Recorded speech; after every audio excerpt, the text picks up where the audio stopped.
après-midi pour tous les apports qu'ils nous ont amenés et toutes les réflexions et questions qu'ils suscitent, que ce soit pour les membres et les partenaires du projet VISE, que ce soit pour les travailleurs et les chercheurs universitaires, mais aussi pour les représentants d'entreprises qui peut-être s'interrogent sur faut-il ou non faire une évaluation d'impact. Alors, le colloque n'est certainement pas terminé, il y a encore des interventions aujourd'hui et le colloque dure encore demain et vendredi. Donc n'hésitez pas à suivre ce qui va être dit et vous pourrez trouver l'ensemble des actes du colloque, soit sur le site de INTI pour l'ensemble pour les 3 jours, mais aussi sur le site de VISE. Voilà. Et alors concernant VISE, le projet continue, on est au tout début et ça va jusque fin 2019. Et nous aurons l'occasion de réorganiser des journées comme celle-ci sur d'autres thématiques en lien avec l'impact social. Et donc nous vous donnons déjà rendez-vous, je pense que c'est le 23 novembre 2017. Voilà, le 23 novembre 2017, je ne sais pas où encore, mais le 23 novembre 2017, nous aurons une autre rencontre de l'impact social. Alors sur le contenu, voilà, je voulais quand même terminer sur 2-3 notes. Enfin, j'ai pris quelques notes sur tout ce qui a été dit depuis ce matin. Je vais essayer de faire un petit, enfin pas un résumé, mais un peu pointer les questions importantes.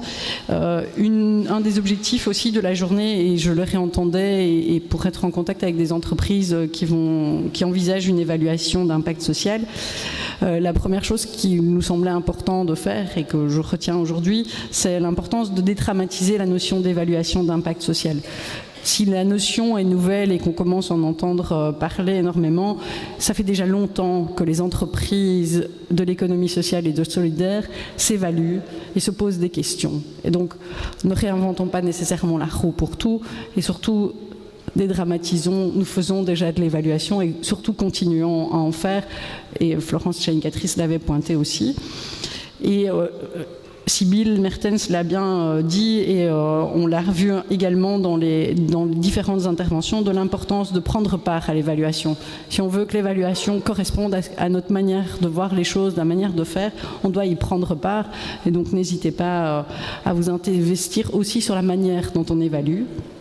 Alors bien sûr, nous devons réfléchir aux conditions de l'évaluation, à la manière qu'elle a d'être faite, à pourquoi nous faisons de l'évaluation d'impact social et se poser cette question pas seulement maintenant, mais aussi tout au long d'un processus d'évaluation et dans 5 ans et dans 10 ans. Continuons à nous interroger sur la manière dont on fait de l'évaluation.